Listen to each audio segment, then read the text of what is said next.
Valentine's Day has come and gone, but that doesn't mean you can't give someone you love a special gift. And making chocolates yourself isn't as hard as it sounds. Certified Master Baker Punky Egan shows us how to make homemade chocolate truffles.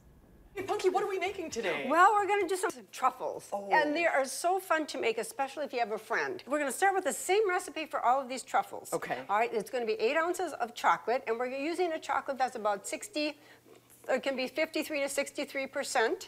All right, and then we're going to use cream and get some really good cream. Then from there, we're going to add different things. We have flavors, we have alcohols, we have some vinegar, which is a really interesting flavor to put in, and then we have some essential oils. But the basic truffle is chocolate and cream. Yes, that's just the classic truffle. We want to make sure that we get it to a good rolling boil. Okay. Because it has to melt the chocolate. Okay. We're going to place it in there, and then you're going to stir it, and we're going to just melt that. I'm going to add these craisins that we have. Okay. And then we want to have a special flavor. And I love this balsamic vinegar that's flavored with cranberries. And you'd think vinegar would be so acidic, but this vinegar is a really mild flavored vinegar. In the fridge it goes? Yes, and what I did is I kind of bring it up the sides because that'll cool faster if it's a little thinner. Okay. These are chilled, and These you are scoop chilled. them out. What we have here is powdered sugar and a little espresso powder. Oh, good so idea. with these now, we do need our gloves on. Okay. So they're kind of flat. If you didn't want them flat, you could take them now,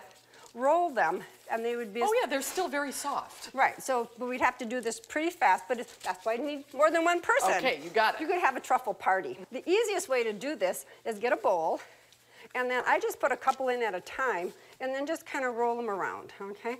Okay. I have a little coffee bean here. Oh, that's Okay. a little espresso bean? Yes, and all we're gonna do is just kind of stick our finger Put it right in there. and put it right in. All we have to do is heat this up, and then use it, and it will set. This is an essential oil, and I've never used these before, so I'm really excited about them because they just need an absolute drop. Oh, you have to be very careful with essential oils. Yeah. Yes, and you want to make sure you have edible ones. And this is the fun part. Rather than dipping them, because we don't want such a coat on, we're going to put a little chocolate in our palm of our hand. Left hand. Okay. Oh. Okay. All right, and I'm going to take my chocolate and just roll it in there a little bit. You're going to see it through. Oh, yeah. And then put it there. Okay, so we'll do a few of those. What are you decorating with? A little bit of...